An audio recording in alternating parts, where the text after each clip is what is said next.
Welcome to Marks and Smarks. I am Jose Sands. I am here with. Big Ralph go first. All right, with Big Ralph. And Hollywood Marcus. we are here to talk about this week in wrestling, what could have been, what should have been, and what was. Gentlemen, do you like records being broken? It depends on who breaks it and for what reason. Well, according to Justin Barracio, if that's how you say his name, of Sports Illustrated, Lesnar will drop the Universal belt at SummerSlam, which will end his run and his WWE time, and he will eventually break CM Punk's record. And how do you guys feel about that? Go ahead, Big Ralph. Are you just going to have Big Ralph go first every time? Mm-hmm. Apparently, Big Ralph has no words for this. I find the whole thing stupid. I think a fighting champion should be the one breaking that record, not a stay-at-home and I don't want to say what my grandma would say, so I'm just going to say, no, it's in Spanish, and it's kind of mean, so I'm just going to try, to say it nicely. Un pendejo. Just stays, un pendejo. Bueno, yeah, that's nicer, un pendejo. Oh, jeez. He just stays at home and paints his nails. Oh, Is wow. that what that little phrase means? No, that's not what it means. So if I say but, to my wife, "You only stay at home and paint your nails," I'm going to say that word. she's going to Not call her pendejo. No. she's gonna gut you, So is it pendejo? pendejo. Ah, pendejo. It just means an idiot, really. Or pendeja if it's a girl. Well, wait a minute. So you're saying Brock Lesnar's an idiot because he just sits at home? Oh, he's pretty smart. He's No, getting he's the money for smartest doing guy nothing. in the room here. He's not in the room, but you know. He's the smartest one out of all of them. Yes, I Yeah. agree. But I honestly think that anyone who breaks records should be a fighting champion. But I don't know. I think they're doing it out of spite because it's the same way that Nikki Bella beat the Divas Championship reign when AJ Lee had it. They did it out of spite because she left. And I'm thinking to myself, because you have viable options of people who could have won the title by now, Rollins, Strowman. Like I think, Even their golden boy Reigns could have won it already. yeah, Reigns is the most obvious choice with all the chances he's had. So I'm just thinking they want to not erase Punk from the history books, but just like minimize him a bit by saying, yeah, now Lesnar has the longest reigning title reign in recent memory. You know, it just seems petty to me, and that's what I think they're doing. Yeah, because I don't know if you've noticed, they haven't mentioned Punk's reign or his record Mm-mm. at all. They mentioned what's that guy's name? Bruno Sammartino's record and his title reigns, but nowhere did they mention Punk at all.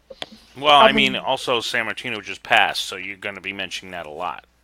Yeah, and it's hard to compare 8 years versus a year and a couple months. So, but yeah, I don't know. Plus, it would mean more. It would mean more if Lesnar's reign was decorated with title defenses and being on a show every week, but he's not. So, I don't know. To me, it just seems kind of meh.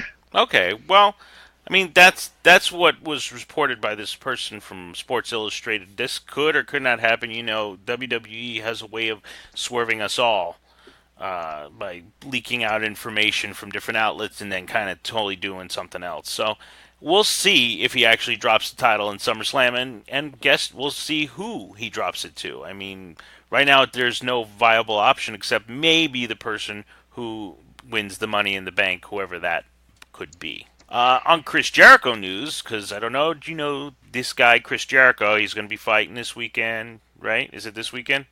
Chris Irvine. Or it's Irvine? Yeah, Chris Irvine. That's his real name. No, What? I asked if he No. was going to be fighting this weekend. He's fighting Tetsuya Naito. Right, this Yeah, weekend. but is it this weekend? It's Friday. well, Friday night for Americans. Well, Chris Jericho has this Rock and Wrestling Rager at the Sea, which is his cruise where he's doing a little bit of rock and he's a little wrestling. He's got an ROH who's going to do a tournament there for the belt. Well, it seems that he actually invited Impact Wrestling as well, and Impact Wrestling has said yes. So you're not only going to have ROH, but you are going to have Impact. And currently, what they're doing is some type of work, quote unquote, with Sammy Callahan, who is on Impact, and they're going back and forth on a Twitter war, which he already had him as a what do you call it, a guest on his show. So they're working an angle. So with the ROH people and New Japan, you could see that Chris Jericho is doing other indies or other bigger promotions or promotions that are televised besides ROH, I guess. Do you think with him inviting Impact here that we might see Chris Jericho in Impact Wrestling for a time with an angle? Oh, that's a hard one because he always proclaimed himself to be a WWE guy, right? Right, but now he's been doing New Japan stuff. Exactly. So I mean, And he wants this cruise to be successful, so he wants to get wrestlers. And since WWE wouldn't give him any wrestlers, no NXT wrestlers, because he stated that it's who he went to first, he had to find another avenue, and these guys have been very helpful. So, I mean, if I was trying to get talent and I'm a big name person, I'll say, look, you come on my boat, I'll give you time.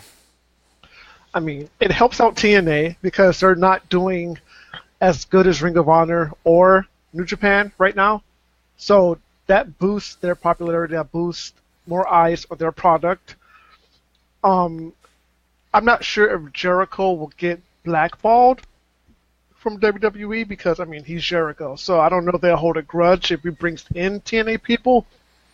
But I think as far as wrestling as a whole, this is good because you're getting more eyes on wrestling, you're getting more eyes on talent, and it's more mainstream, which is good for wrestling as a whole. So, yeah, even if he is blackballed by WWE for this, I don't think he really cares. I don't think he'll get blackballed. I mean, he went to them first. He asked for permission. He even says it on his podcast. Hey, I asked permission. I told him I was doing this. He did the Greatest Royal Rumble. Does make appearances here and there. So, I mean, You know, they could be petty, though. I think that they have much respect for Jericho, and Jericho's not. It's not like the Hogan factor. Like Hogan purposely goes out there to try to beat WWE. That's his goal. You know what I mean? He goes to any promotion. It's like, okay, we need to go against the big guys, and we need to beat them. Did that in WCW. He tried to do that in Impact. Tried to do the same formula. Didn't work. Now, as for Chris Jericho, do you guys think that Chris Jericho has the Hogan factor? And what I mean by that is that if he goes to the promotion, that it makes eyes go over that way, that it makes that promotion a little more legitimate, like Hogan would if he would to go to those, like he did to Impact, like he did to WCW. Big Ralph. I think so. I mean, look what he did with Omega. Well, Omega was already doing some great things before he went over. Yeah, he was already doing great things, but because it was announced that Chris Jericho was going to be in it, more people signed up for their online subscription, and so I do think he does have that in him to be kind of like a Hogan, where he just brings eyes to the competition, and competition's not bad. It helps. Go ahead. Oh, go ahead, finish. No, go ahead. Are you sure? I am 100% sure. All right. I think Jericho does it better because he's more multi-platform. He has his band, he has his podcast. Everything he's done in recent memory as far as wrestling goes has been impeccable. So I think as far as calling it the Hogan factor, I think we should be calling it the Jericho factor because I think he's doing it better than Hogan ever did it. I was just trying to give a comparison. No, I know. But I have no disagreement with saying he's doing it better. I think he's a better business person than when Hogan was doing it. Like I said, I believe that Hogan was looking to beat WWE instead of working with him. You know what I mean? Like Hogan just left or he did this. Where it sounds like Jericho's more of a businessman and says, I'm going to go to you first because you guys are the biggest and the best. You can't do it, okay, but I'm letting you know I'm going other places and, out of respect. And I don't think it's petty if you do it out of respect. Yeah, I don't think they're petty. How about that? He's being smart about it, and he's not burning his bridges like Hogan tried. He didn't try, he did. No, he tried. He didn't really burn his bridges until the whole videotape came out. Well, not so much the videotape. What he said. What he said. The audio. Oh, that's what I mean. Like once the videotape came out and everything, all the cards were on the table. That's when they're like, oh, "Okay, we're gonna have to distance ourselves from you." Well, I mean, like I said, it's interesting. I kind of think that if Impact does get that Jericho boost, a lot more eyes will be over there, which is not bad for the company. And like you hear all around, it's a good time for wrestling. There's a lot of good promotions out there. There's a lot of good wrestling, so we can only hope that we get competition, because then, like you said, it will bring up WWE's game. I don't think there'll be anybody that can catch them where they are now in their business model, but I mean, at least maybe there'll be some more eyes on other things. Yo, Mr. Sands, See, shall we hit the audience with a little bit of trivia we found out today about Hogan? sure, go for it. We researched this because I brought it up that Hogan won his first title on my birthday. Right. He won it the day after my birthday, but we found out that he was a former IWGP Heavyweight Champion. Right, not recognized. Like they stripped it from him soon after. I believe. Yeah, but I found out interesting. I was like, wow, okay. Yeah, didn't know that either. Didn't know. I kind of knew he had something in Japan, but I didn't know how extensive it was. Same thing with his AWA run. It was like he won it twice, but you really never hear about it. And it seems like he won it, but then he got it stripped by the president, and he won it again, and then it was this and that. So, interesting stuff. Yeah, he has a very long storied career, full of steroids and fake tans and everything else. I know about the fake tans. I'm not sure about the steroids. That's all alleged. We can't. No, he was with the juice. Okay, but see, you can't just out people like that. You kind of have to say allegedly on the juice. I mean, you don't. I mean, let's talk about Hogan sues left and right. I don't know if he's listening to this thing, but damn, if he does, we're in trouble. So allegedly he was on the juice. Maybe, we don't know. It's never been confirmed. Let's just put it out there like that. Hey man, we'll win just like CM Punk. Speaking of CM Punk and Colt Cabana won their case against Dr. Amann, who is the WWE senior ringside physician who sued Punk and Colt Cabana because of Colt Cabana's Art of Wrestling podcast, where Punk kind of expressed his grievances and said that they did slander and they talked, pretty much bad about him or talked against him. It's found out that never in the podcast did they talk bad about them. It was just that he was upset about all the Twitter people and people saying he was a bad doctor. I guess he was worried about losing his position with the WWE. He never lost his position. He always stayed. He was still making money. He was looking for millions against these two wrestlers. The people were in their favor. It was ruled good. Good for them. You know what I mean? I mean, it's a podcast. It's a freedom of speech thing. If you never really slandered the guy, why are you going after money? Plus, why are you going after millions when this guy, especially Colt Cabana, is not a millionaire? I think CM Punk is, but it's like... CM Punk probably is, but that's not the point, He's just airing his grievances. He's not saying that he's a bad physician or a bad doctor. He's just saying the case and what happened to him at that point, in that point in time. Dude, if I got sued for every time I posted something inflammatory on Twitter or Facebook, man, I would have no money. I post all types of stuff. So I mean, but you don't have money anyway, so it doesn't make a difference. I mean, whatever. So it's like, come on, man. It's like you're gonna get mad because somebody on Twitter said, "Oh, you screwed CM Punk." Blah. No, dude, man up, grow a set. Come after me if you want. Sue me. You ain't gonna get nothing, but I'm talking crap about you right now. So what's up? Come at me. It's like, seriously, man. Like, relax. Don't be a 5-year-old. I'm glad CM Punk won, and Colt Cabana, and AJ Lee. So, yeah. I don't think AJ was in the middle of it. She was just there as a witness. Yeah, but that's his wife, and if he wins, she wins. Yep. Yeah, so Dr. Amy can get worked. I don't care. If he wins, she wins. If she wins, she wins. Exactly. That's what that works. It doesn't go vice versa. And if he wins his fight coming up, then she wins too. When is his fight? Let me ask the Google machine. Ask the Google machine. It's soon. I believe it's Saturday. It's Saturday, June 9th. Oh, and June 9th is Saturday. So, dude, we get Dominion and then we get CM. Dude, this was gonna be a You great get week you for get for CM Punk wrestling. first and then Dominion. No. I don't. No, Hold I mean, on. it's Friday, isn't it? Oh, I think Dominion's on it's. I Friday. think it's like 3 o'clock Saturday morning. Ah, It's Japan time. right. So that's the news this week. At least news that we thought was interesting enough to talk about. So let's talk about what happened this week in wrestling. Let's start with Raw, Monday night. Here we go. The opening segment of Raw starts with Elias. Gets the crowd going by insulting and doing a song. Of course, then he's interrupted by none other than the architect, Monday Night Rollins. Seth Rollins comes out, grabs a chair. Elias has got his guitar. What is his name? Seth knocks the guitar out of his hand. And all of a sudden, Jinder comes from behind, stomps on him. Then you got Roman for the save. Then you got Kurt come out, and now we got a tag team match. So in the tag team match, we got it goes pretty good till a steel chair gets introduced into the mix.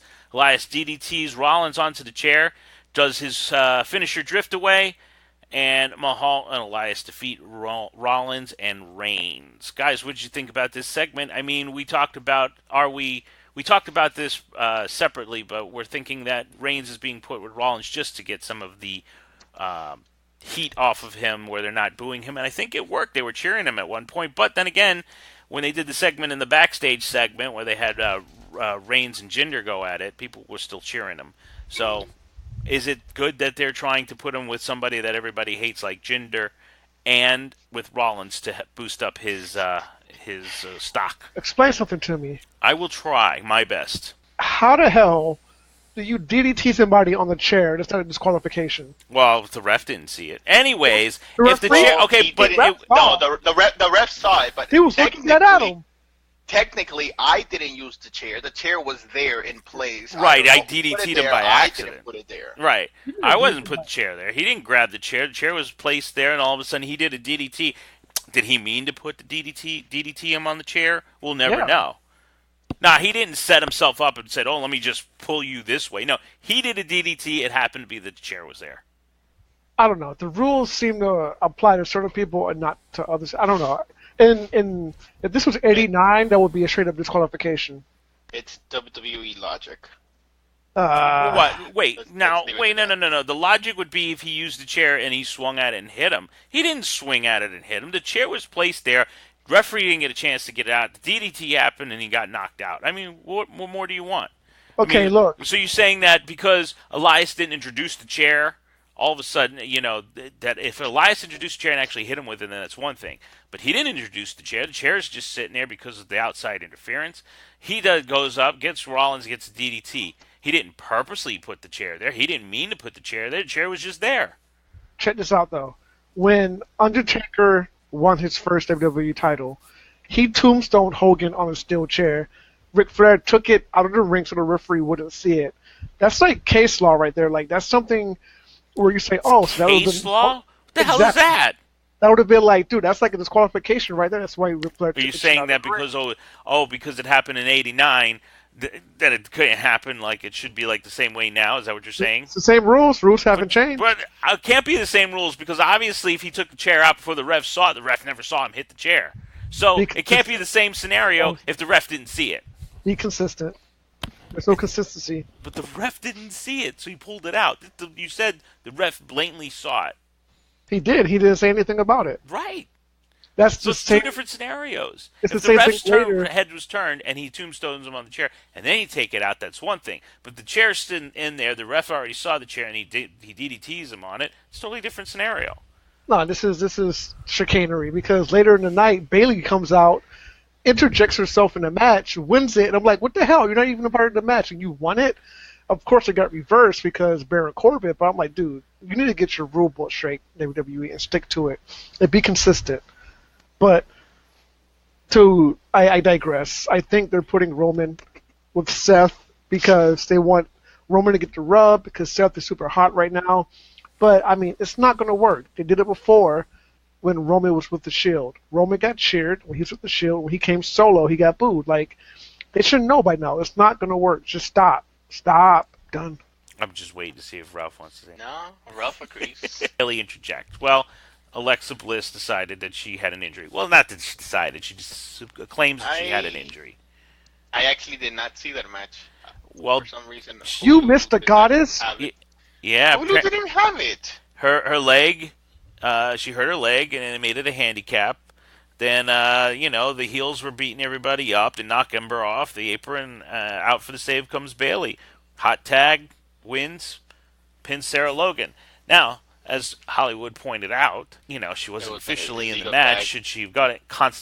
Baron Corbin, Constable Corbin, decided to come out and reverse it. But I still don't understand the whole Sasha Bailey angle. Are they friends? Are they not friends? Are they frenemies? What the hell's going on with that? They're confusing the hell out of me on that one. They don't Yeah, like but each other. They like each other. this is what Hollywood thinks. Oh, you're I not gonna think let Ralph go first anymore? nah. No, he can go for this time. I don't know. He's getting a little hot here. Okay, I have feelings and thoughts about this. I think what they're doing is they failed on the Bailey Nothing more experiment. than feelings. Indeed, they failed with Bailey. Bailey's supposed to be the next John Cena. It failed Wait, miserably. Marcus.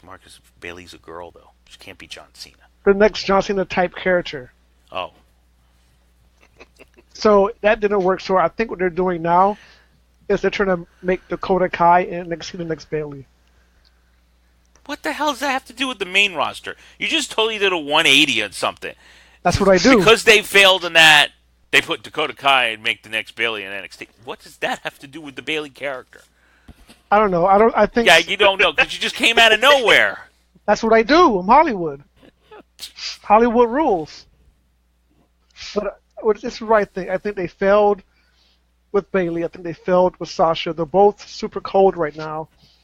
And I don't know where the story is going. I don't care where it's going. Just either get them off my TV or do something that's actually meaningful. And if Sasha wins Money in the Bank, I swear, they'll hear from me. They will hear from me. Why? You don't want her to win? No, I don't want Is her she in winning. the match? Yeah, she's in the match. She got the last spot. Why don't you want her to win? That would be perfect for her. No, because she's not doing anything right now, and her winning would mean nothing. But And what, nobody's she'll- doing anything in that match right now. And That what, match is she'll- designed to boost somebody. That's the whole point of that match. Nah, give it to like Ember Moon. I wish Ruby Riott was in the match. But if Sasha wins it, she'll probably just lose it the next title defense anyway, that she does. So I mean, come on. I think it'd be better if they give it to a heel and not a face. He'll just win it though. Yeah, but you could always turn Sasha heel. She's primed for heel. They should turn her heel, but they won't. You don't know this. I know all things. So, let's Is talk that, about... Is that why you're losing? Shots were fired. Next topic. Next topic. So, how do you feel about, since they're failing with the women's division on Raw at least, I think they have one good match or one match that you're actually interested to see, and then the Money in the Bank. What about the tag team? How do you feel about the B team winning that number one contendership battle royal? I mean, is there momentum for them to be here and winning that? I think Or do people like the Revival or the Fashion Police deserve a chance? it's good for them, but I think the Raw tag team division as a whole is pretty weak right now, and they're not really doing anything worth watching, to be honest with you. I think the SmackDown tag team division is a lot better. I do too. I also think the women's division in SmackDown is doing much better. I think SmackDown on the whole is doing better than Yeah, Raw. they've been doing really good lately. That Fox deal, man. But so we don't. Yeah, it's a good thing. Let Bo Dallas and Curtis Axel have some time. I don't mind it. I mean, they're doing something. I mean, I wasn't expecting them to win it, but But now you have two comedy tag teams going for the title. Well, I mean, are you considering Bray Wyatt and Matt Hardy a comedy tag team? Of course. That's comedy, you think? I think B Team is more of a comedy tag team or Fashion Police. Can you take Bray Wyatt and Matt Hardy serious? not really. I think he's seriously funny. Yeah, he's funny, but it's like, remember we went to that live show and we saw the Fashion Police versus the Usos. I think it was a multi-tag match, and all they did was like roll around the ring and comedy. It was like, come on, man, like seriously? Ah, but you laughed. I did. Okay, so it was perfect. I want to see people get wrecked though. Well, you did see people get wrecked in other matches. That match was to lighten the load a little. That's a fair point. So let's talk about two of the No, men but that. what happened to the what's it called it? The Authors of Pain. The author. Yeah, nobody knows what happened to the Authors of Pain. I don't know what's going on Haven't there. seen Sanity. I'm like, what's happening? I don't think they have a spot for him yet. They don't know what to do. There's Sanity. They don't need a spot. It's just run and just beat people up. Yeah, but right now you got so many things going in SmackDown. You need to add that other element in there. I mean, you got to get through the Bludgeon Brothers, Gallows and Anderson angle first, so that you can either, have them beat the Bludgeon Brothers for the title and then bring Sanity in, or have them lose and then bring Sanity in against the Bludgeon Brothers, because maybe you could bring them in as faces, because they kind of left as faces in NXT. So Plus, I think right now you might have a abundance of monsters. You have Strowman, Cass, Joe, who else? Kane, if he's still considered active, and now you're going to bring up Killian Dane, and it's just like I don't think he's considered active anymore. yeah, okay. So you still might have too many big men. Do you consider, what's his name, Bray Wyatt a monster? Depends on how his character's portrayed. But then you got let me see, Bludgeon he's been Brothers. looking pretty strong though, Wyatt.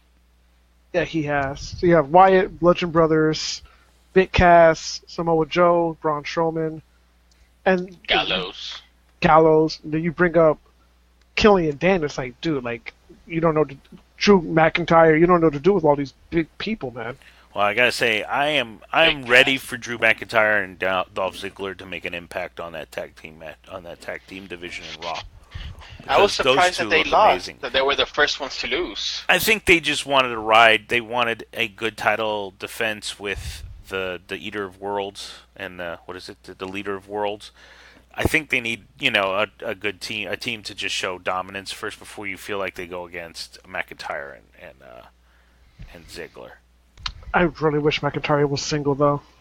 I think it would be a good story to have them together, and then as you could see, they kind of set it up where Ziggler kind of lost the match for him, and McIntyre got pissed and destroyed everybody. So I think if Ziggler does some more mistakes, that you could just have him destroy Ziggler and then have a feud between them, because Ziggler and him could put on some good matches, and then let him go single. You got to be careful though, because nobody really cares about Ziggler. So Well, I don't think Ziggler's on his way out soon anyway. Sounds like. You think he's on his way out? Well, he kind of hinted that his contract was up at a certain point. So maybe they're just letting it, and he doesn't seem like he seems like he wants to do other things. So They might cheer McIntyre rather than boo him, and you want to get him booed because he's better as a heel. he was an okay face in NXT. I didn't mind him. No comment. Well, let's talk about Money in the Bank. Maybe you have a comment on this. So, two competitors in the Money in the Bank title match, or Money in the Bank ladder match, were Braun Strowman and Bobby Roode, who faced off today. Now, Strowman beats Roode with a power slam, but the thing that you got to take away from this is that Roode puts up a ladder, which you kind of go between the commentator's table and the ring. You kind of go, where the hell is he going with this? And of course, Braun's got that new thing where he runs around and just trucks people over the railing. So Roode puts this there to kind of be a block, and he was like, ha ha ha, and then Strowman just goes and just breaks the frickin' ladder. Why is this guy not Universal Champion at this point? Because apparently the Beast is better than the Monster among men. Because of spite and pettiness because of CM Punk. That's why. Yeah. Well, they could have done it with Braun Strowman had he won it the first time around. I mean, he got taken out by one F5. So you're telling me this guy who flips over semi-trucks, pulls down riggings on stages, flips over other automobiles, hits letters in half, all this stuff. He flips over the announcer. He lived in a garbage can for a week after getting compacted. And you're telling me he gets taken out by one F5? Come on, man. Well, I don't know. He got 2 spears That's He ridiculous. got two. He got and speared and F5. yeah, Curb and stomp. if he we don't know, but he could have lost last week against Finn Balor with 2 coup de grace. But we'll never know. We'll never know. Because of the last match, the main event of the night, Finn Balor versus Kevin Owens, due to Kevin Owens' interference on that match between Strowman. Now, that match was a great match because you have 2 great people. Kevin Owens is looking strong. He's looking like his old Kevin Owens. He's starting to lose his mind. He's starting to want to beat. The way the match ended is Kevin Owens is just stomping away at Finn Balor, and the ref calls, the 5 count and disqualifies him. After the match, Owens goes to town, then all of a sudden, Balor gets the upper hand, climbs the ladder for the coup de grace on. Wow, the dog's very loud. Hold on. Yeah. So we go back to Balor does the coup de grace off the top of the ladder. Well, not top, but close to the top where Owens couldn't, and gets his retribution. I'm a big Finn Balor guy. I'm hoping he wins the Money in the Bank match. I have a question for both of you. All right. It's a little off topic, and then we'll go back on topic. What do you think hurts more, a 5-star frog splash or a coup de grace? Coup de grace. Because RVD plus some height and some Yeah, but then you kind of figure he arches himself a little bit so that his whole body weight is not going on top of the guy. And the coup de grace looks like, he legitimately has to put his feet on somebody's, chest or stomach. Yeah, I'm but sure he's he doing always it throws at a way himself that it's not backwards. his full weight, but still looks. Now, are you talking about like when they do the move in WWE, or if you were to do the moves for real? Like, just straight out, just be like, I don't care about you. I'm gonna just throw my weight on you. it depends on who's doing it then. Yeah, I don't know. Because if you weigh this, because RVD was what, like 230, Finn Balor's like 190 something. So I guess RVD will hurt more. I guess. That's what I wanted. Well, that to be what do you? specified, Okay, because so let's take that hypothetical here. If it was for real, then what would hurt more, Ralph? I think the coup de grace would hurt more. I've gotten someone dropped on my chest and I lost all my air. I couldn't get up for like 5 minutes. It sucked, didn't it? It sucked horribly. Wow, I think I've had someone. I've fallen on I've thrown myself on someone, and they were able to get up. And this is Big Ralph, not Little Ralph. Big Ralph. Yeah, Was he still large and in charge? he was Yeah, so were large you and in charge. were you the height you are now at the time? Maybe about a foot smaller, It's not much. or maybe 5'3". But it was someone who was considerably smaller than I was at that time, so Oh, they were like in the 4 feet. maybe. Okay. Who knows? Yeah. Alright, back on topic. I don't know if they give it to Balor, considering who's in the match. I'm hoping for The Miz. I'm really hoping for The Miz. I don't think Strowman really needs it, just because of who he is. Right. But The Miz has just been on a roll lately. He deserves at least one more title reign. So I give it. Plus, he has a reality show coming out soon, so they might play that into the show. But yeah, I hope The Miz gets it, or either him or Joe. Oh, thanks. No, I'm not in the match, so it's all right. I'm not going to do anything with it. Samoa Yeah, Joe. I'm hoping from someone from New Day to get there, because I'm gonna be Hollywood right now, and I'm gonna say it. They're gonna break up the New Day. Indeed. Indeed, and the Money in the Bank matter. The case is what's gonna break them up. Is that what it is? That's what it is. The jealousy and the fight over the who should have gotten the case and who won. Sounds intriguing, actually. But I mean, think about it this way: if they win it, do you have the Freebird rule with the case or in the title? That'd be interesting too. Let's see what they do. Let's see if they win it. With like you said, with all Yeah. the participants you have in the in the Money in the Bank, it's hard for us to say who's going to get it. I mean, both. I agree with the Miz choice. That's a great choice. I don't think Samoa Joe needs it. I don't think Braun Strowman needs it. Kevin Owens would be good with it because he's a talker and he can talk all the time about the thing. Um, the Miz. I think the Miz would be the odds-on favorite for that. But then again, you never know. They could come up with somebody that we're not even thinking of. I Bobby mean, the only Roode could reason get I it all don't, out of nowhere. You know what I mean? the only reason I don't think that Samoa Joe would get it because he's already the number one contender. Yeah, after he's already. AJ Yeah, versus- once they get done with Nakamura, AJ, whoever wins that, Samoa Joe is pretty much the next in line. I would think. yeah. Yeah, but would they do? I don't think you do Nakamura or Joe again on the main roster after you've seen it in NXT, do you? I don't You know. do.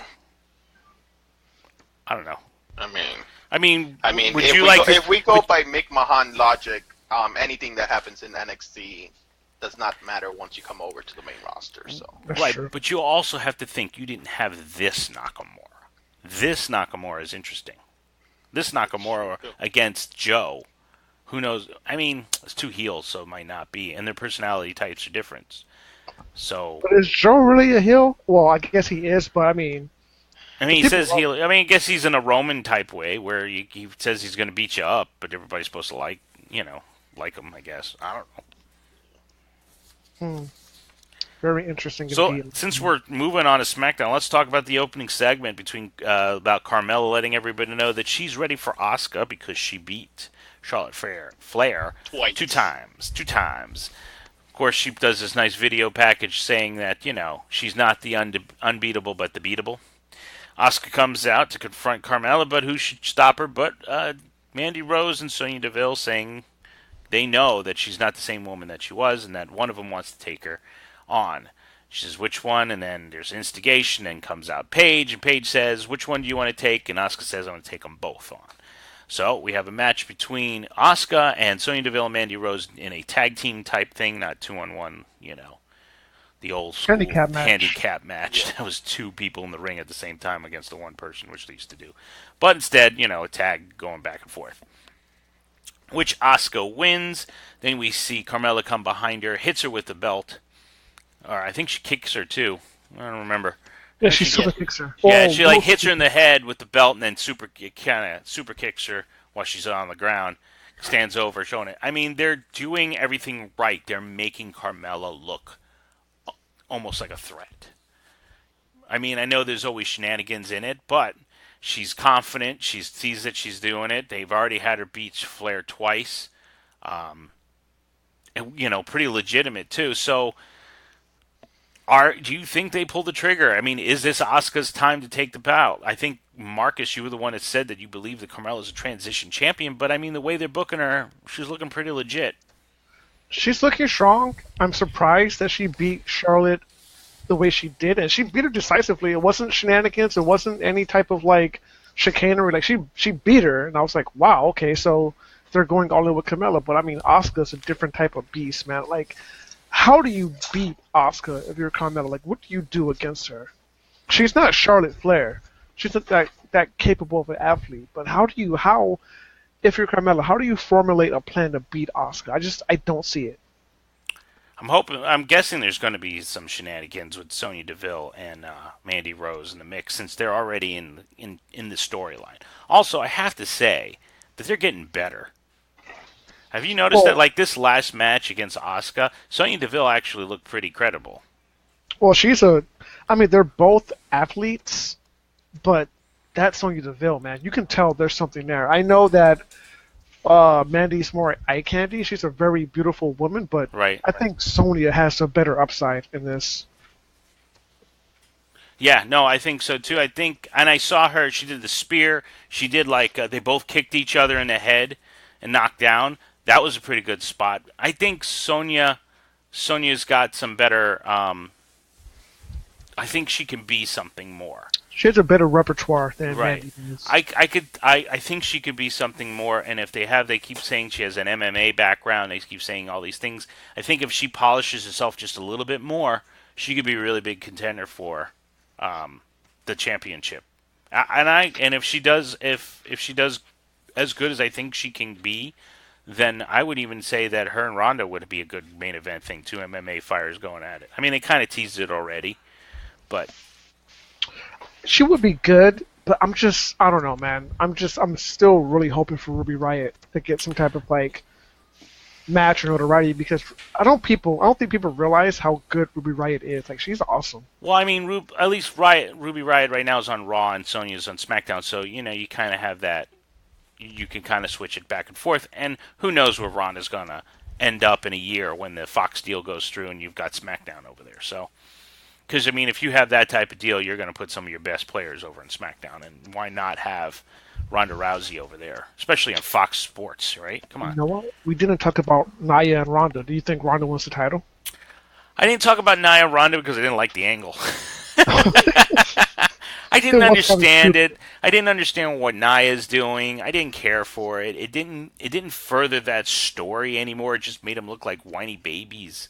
I was kind of like right there with Natalia, like get away, guys. Your issues are your issues. Leave me out of it. You know what I mean? And that's kind of where I was. Like you got issues with each other, but leave me out of it because you guys are not making it any better. Now, if they go the route that I actually thought of as I was talking right now, if they go the route that Natalia was the one who instrumented all this stuff where she's got Nia on her side and they came up with this plan where they're going to do this, this, and this, and then, screw Ronda, I actually could go for that. You know Natalia's gonna turn heel eventually. Right, but I mean, think of it like, Yeah. oh, I pretend I got a knee thing.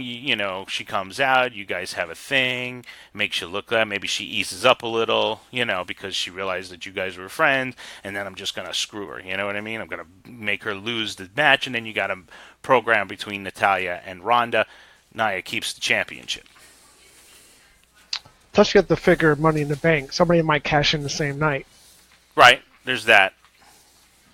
Big Like Ralph. like I've said, I would like Natalia to win Money in the Bank and then just cash it in on her friend. Yeah, there's that angle too. That would be great too. That would So be quite let's interesting. keep up with the women because the women's SmackDown actually have good matches and had good storylines besides Nia. So let's keep with the women. I mean, we had Charlotte and Becky fight. Becky, who hasn't won much lately, actually beat Charlotte with a disarmer. They both embrace after.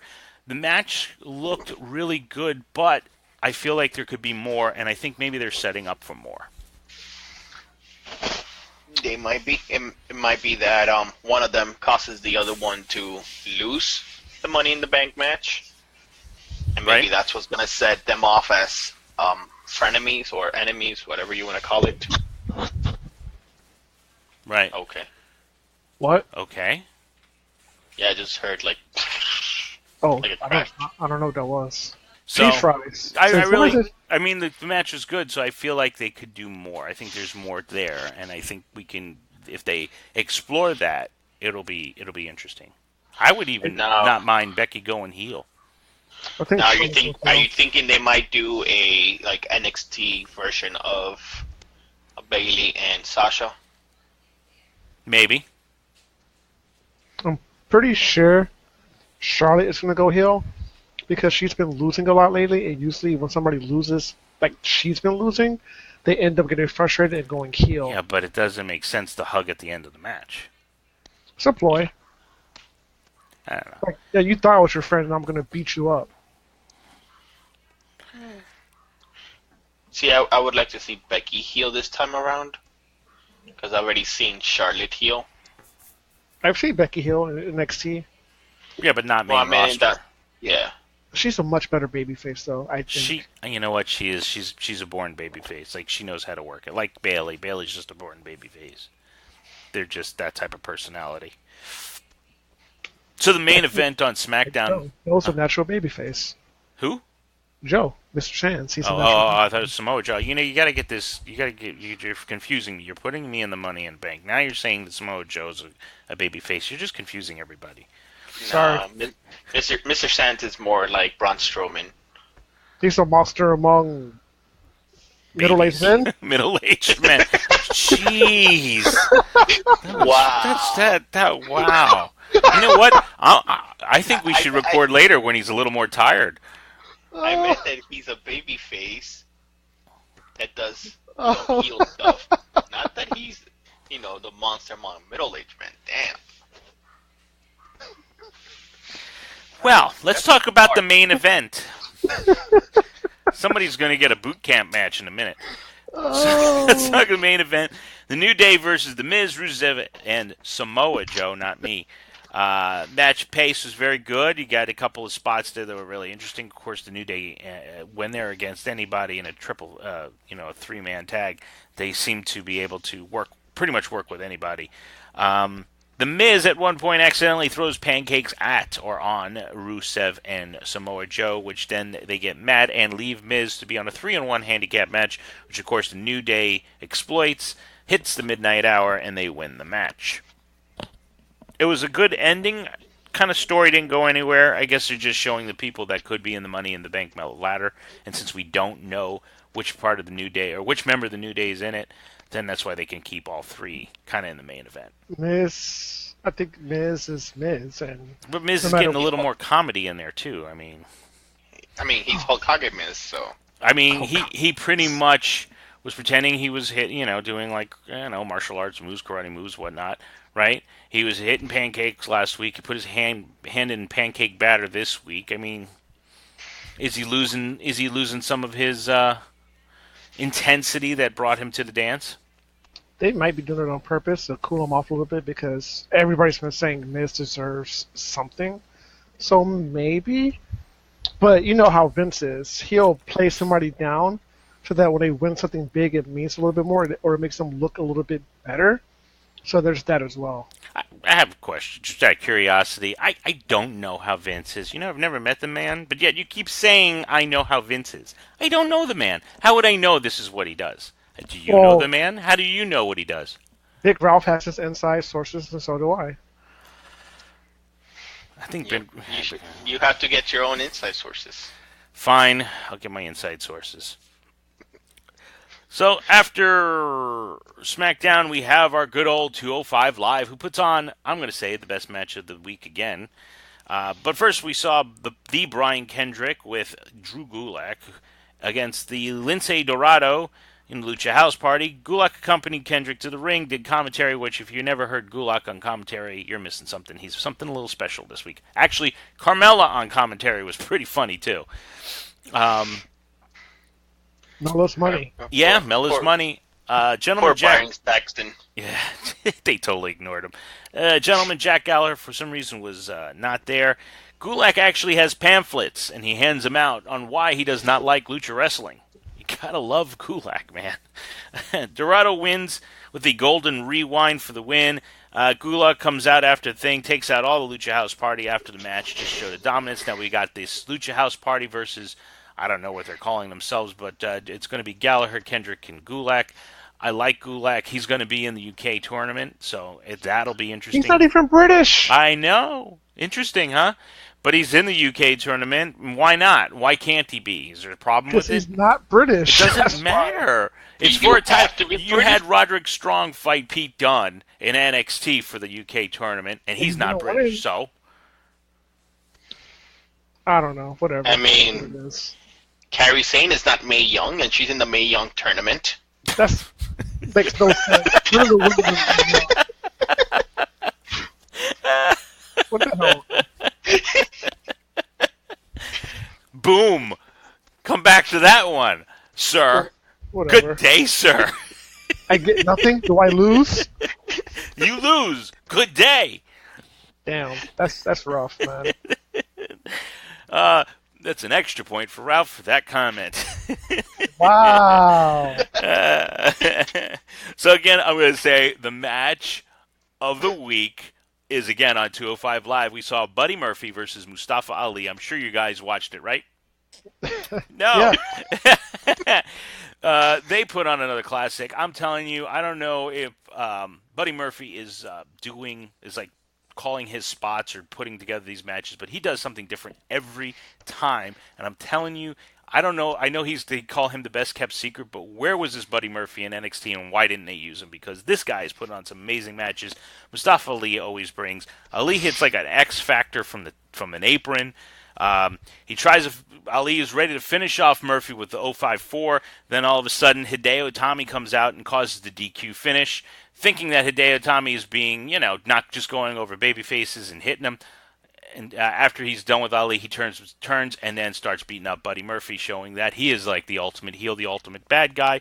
Finally, they're using Hidami in a way that we can all get behind. They kind of did a slow burn with him, and now they're bringing him to the up front in the main event area. But I'm just saying, Buddy Murphy is putting on some damn good matches, and people need to be watching 205 Live. And that means you too. I'll watch it. Yeah, you can always say that. Oh, well, you got it. But you know what? I You had watched it time. last week. You watched it last week because I told you there was a really good match. You're telling me this week, so I'm I'm going to telling watch you, it. yes, but it's the after we're doing everything. Or during. No, I'll report next week. Report next week. Tell me what you thought about the match. So now we're on Wednesday nights. I will watch it next week too. Wednesday night is NXT. Maybe. I'll think about it. You This think- is a current events wrestling podcast. Wednesday nights are NXT. NXT is heading to NXT Louder, I think they're calling it, or Chicago. I don't know. So some of the notable things that happen on NXT, you got Danny Burch versus Roderick Strong. Actually, Danny Burch and Oni Larkin are looking pretty good against the Undisputed Era. So in this match, late in the match, you got Kyle O'Reilly and Adam Cole attempting to get involved. But Pete Dunne and Oni Larkin hit the ring to make the save. Everybody starts brawling outside. Burch traps Strong in a crossface. The last attempt to interfere, Cole jumps up. He gets pummeled. Strong delivers the backbreaker and scores the win. After the match, Dunne attempts to gain a measure of revenge on Strong for the betrayal that occurred in New Orleans, but the numbers game provide too much. Undisputed Era stood tall and closed out the segment. Oni Lorcan and Danny Burch are looking as a very strong tag team, and I really believe at this point that they can win. And I'm liking this because I've always liked the two of them together. What do you guys think about this angle? Is it getting you interested in this tag team match? I've always liked Danny Burch and Oni Lorcan. When they had that one match against each other, my first thought was they would make a perfect tag team, and they did. And they worked together. They meshed well together. I think going against the Undisputed, that's going to be one hell of a match. Might be match of the night. They could steal it. They could steal it. The match of the night. They got competition with Ricochet and Velveteen Dream. And the main event, which is probably Ciampa and Gargano. Dude, that NXT card is stacked. Yeah. But the point that I want to make out, which I'm not sure people notice or not, but dude, Pete Dunne, when he hits you, it looks like he's hitting you for real, man. Like every time he does his little forearm, or like when they jump off the top rope, it looks like he's legit like knocking your face off. I'm just like, wow. I don't know if you two noticed or not. He's trying that. No, I agree. Even with He might actually be trying to do that. Yeah, even with the manipulation, with the joint manipulation that he does, I mean, that looks like it hurts like a mother. I don't think anybody's actually harped on the fact that he's been the UK champion for over a year too. He has the second longest current. I think they put a little graphic up showing that he was the second one. Like it was. They did. Yeah, for active they wrote active, longest running active. So, hey. You know, I'm like, dude, nobody's giving him props or saying anything about him. Like, dude, he's pretty legit, man. So another person who's improving on her skills is Lacey Evans. She did the rubber match with the Yacht Princess, Kairi Sane, and they decided. Princess, the pirate. I'm sorry, Pirate Princess Kairi Sane. This is the rubber match. Kairi won one. Evans won one. Now this is the last one. Kairi, or Miss Sane, or Insane in the Membrane, delivers a Alabama Slam and finishes her rival with the Insane Elbow for the victory. Not so much that it was it was kind of like, wow, it was actually a good match, and that's why I kind of pointing it out if you want to see it. I'm impressed with Lacey Evans, and I can see her down the line in the championship title scene. I don't know if anybody watched NXT here. What do you guys think? Do you think Lacey Evans gets in the title picture sooner or later? I don't think she gets in the title picture just because of who's in it right now, but I agree that she's been looking. At first, I wasn't very high on her, but her work recently with Kairi Sane has been really, really good. I feel like, wow, Lacey, like you are improving a lot. Like she's impressing me. So, while I don't think she becomes a title contender because you got to go through Shayna, you got to go through Nikki Cross. I think she could be that number 3 or 4 female on the women's roster, NXT women's roster. But then again, you have Bianca Belair. She's been doing really good too. So I Yeah, think she's been looking pretty good too. they have a really I like And NXT. And like you said before, Dakota Kai. Yeah, I've liked Dakota Kai since the Mae Young Classic, but NXT, and this goes to the trainers and Triple H and Shawn Michaels because he's down there now too. They have the type of roster where people get moved up, but because they tell such good stories and they take their time and it's more an old school approach, you still get attached to the wrestlers that you've never seen before, and they grow on you. And I don't know, it's just I enjoy NXT better than I do Raw and SmackDown. Yeah, I enjoy NXT. I mean, SmackDown's gotten much better. I enjoy 205 because they have kind of the same mentality too as NXT. So, 205 for me is up there. But Raw doesn't interest me as much anymore. I don't like. Not that I don't like it. It's just It's 3 hours. The only time that Raw's interesting is when Braun Strowman comes out and he starts running. right. I guess. And maybe some Elias segments. And Seth. Yeah, Seth is good too. And Finn. I like when Finn wrestles. I'm a big Finn Balor fan. But I mean, they're doing something right, I guess, because NBC Universal just dropped a whole bunch of money to get them back. So I mean, To get them back, they were never there. NBC Universal owns USA. Oh, I see what you're saying. All right, so the main event of NXT was a segment. Johnny Gargano and Tommaso Ciampa, they closed the show. The Black Heart of the NXT vowed that he would break Gargano in Chicago to end the fairy tale. Gargano hits the ring, stopped by some referees, breaks through the referees, fights his former tag team partner Johnny Wrestling is beating down Tommaso Ciampa. But a distraction from the security gets Ciampa back on top. He applies his finisher, and then he rolls out of the ring and kind of, is proud to see of what he did. Then all of a sudden, out of nowhere, Gargano jumps him, pretty much draws blood. He throws him into the stage. He's bleeding, and Gargano applies his finisher on him, and that's how they end the broadcast. They're really promoting Ciampa and Gargano. I mean, I like those two wrestling, but I'm starting to get a little kind of want that feud to end. I think this won't end it. You think this is the last one? I think so. You have to end it here. It's too many matches, too much brutality. You have to end it here, unless the wife gets involved and you add another dynamic to it. But yeah, I think this is the end of it. I hope so. Not that I don't like it. Like I said, their match the last time was amazing. And now it's like it was kind of like that hesitation on Johnny Gargano's part, and now it's just like he just wants to, rip them apart. So I see the progression of the character, and I enjoy it. I don't know. I want Gargano, Alistair. I think whoever wins this goes for the title. Yeah, they would have to be. And whoever loses probably goes to the main roster, I'm thinking.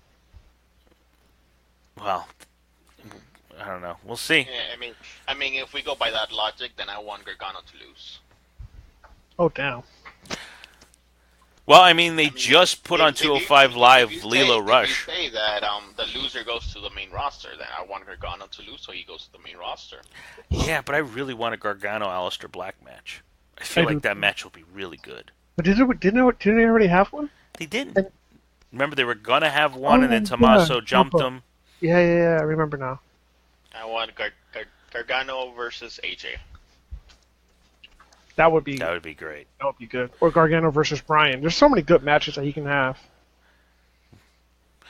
All right, so that's NXT Raw, 205 Live, and hold SmackDown. on. Yes. Sorry, I paused. But we need to talk about. I think it's understated. I don't think people are catching it as much as they should. But can we talk about how good of a heel Ciampa is? Like he's like a legit great. heel. Like if you watch him on NXT this week, they say Psycho Killer. He said, "Don't give me that Psycho Killer crap." I'm just like, wow, like he shut down his own chant. Like like, dude, if more heels on the main roster were the way he is, I think you would have a lot more compelling stories and people would get over a lot better too. Champa, if you have Twitter, follow him on Twitter. He is in character on Twitter. He is posting as the Blackheart. It is he does some amazing stuff. Like his stuff, like he literally, because WWE kind of the Twitter on WWE didn't favor him in a way, right? I think he was number one. Yeah, he was number one on like heel turns or something like that. He blocked him. Like he legitimately even posted, "Look, I blocked him." If they're gonna talk bad about me, about how am I, yeah, I was like, come on, that's just awesome. It's like Kevin Owens on Twitter. You know what I mean? Savage. I mean, his Twitter game is on point, man. It's really good, and he's just promoting the hell out of himself. He's promoting the hell out of the product. He's just being heel, like heel. It's awesome. So yeah, I could see it. Yeah, it's not underplay. I mean, it's out there. Like they legitimately hate him, and Johnny Gargano is like the ultimate babyface. So you can't do much. I mean, if ever there was a Shawn Michael like babyface, that's Gargano. And before we go to the aforementioned match of the week, I didn't say anything yet. no, but I know it was coming. Uh, what's his name? Johnny Mundo is going to be on Survivor. So, with Johnny Mundo going to Survivor, do you think after his Survivor stint he goes back to WWE because he has the mainstream notoriety? I don't know. They got so much going on over there right now. I don't want him to get lost in the shuffle.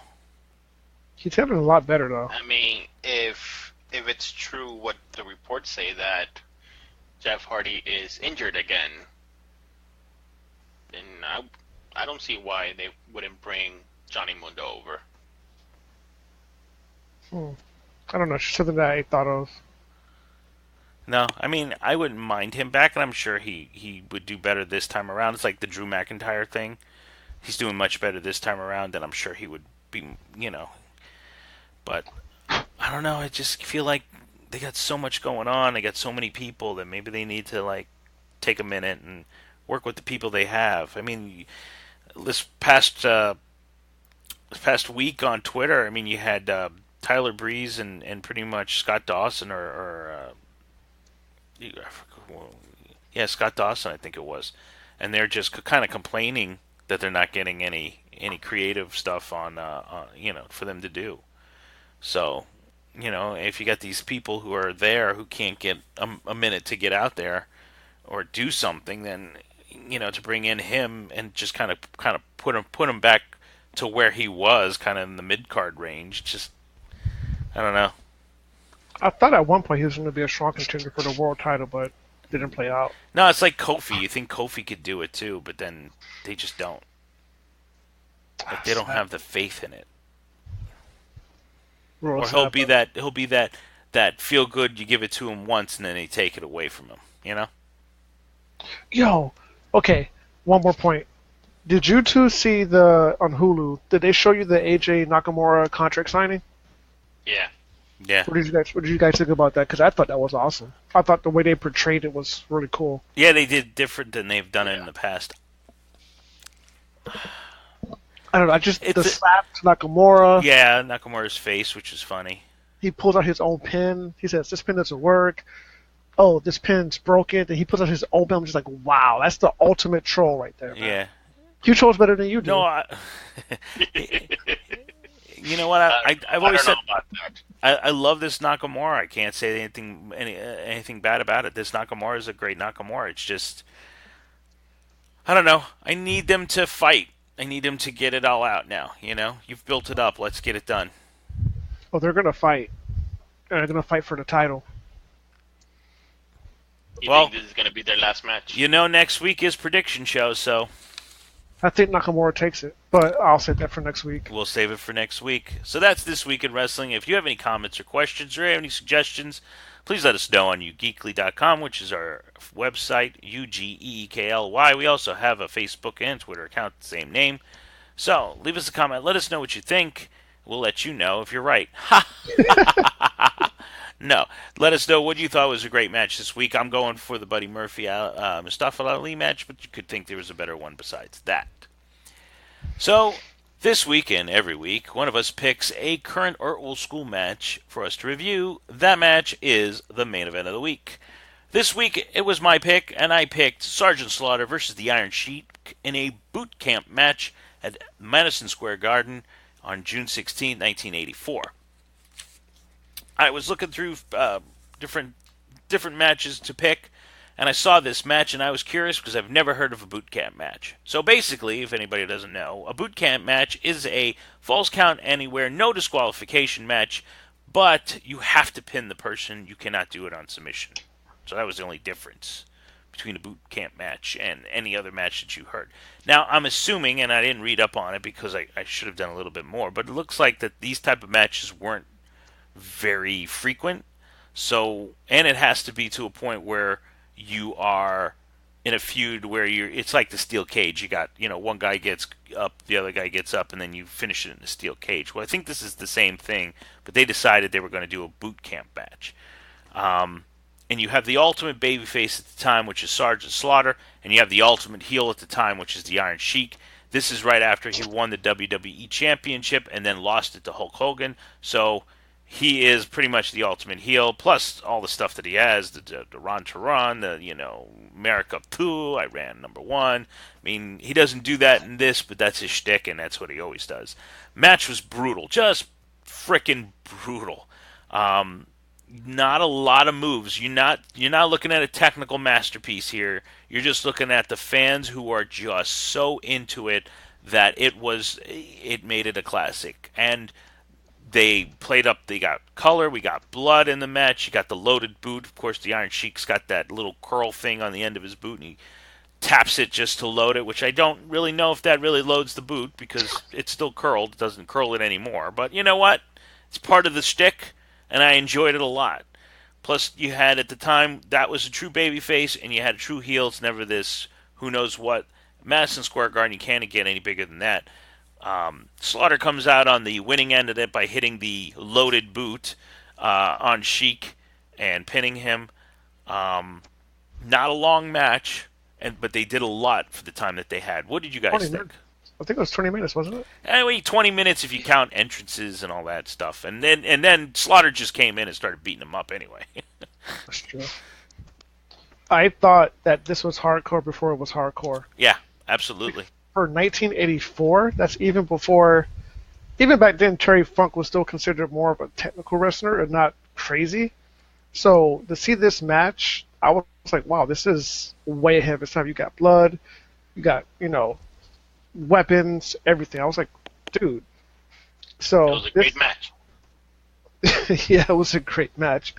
But I'm like, if you have that match and you put it up against anything that probably, say, ECW or a hardcore match from like the Attitude Era, it would still compete.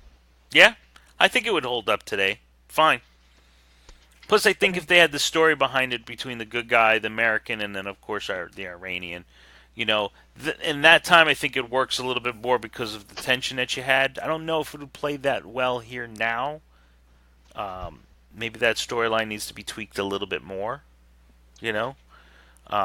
I think they've tried to do that where they have a person that's just down on America, and it just doesn't work the same anymore. Kind of what they're doing with gender, in a sense, and it just... people boo, but it's not as... I don't think people have the same... I don't know. I feel like it's not the same dynamic as it was back. Plus, people believed it more at what wrestling was. It wasn't everybody knew everything about what was going on in everybody's lives.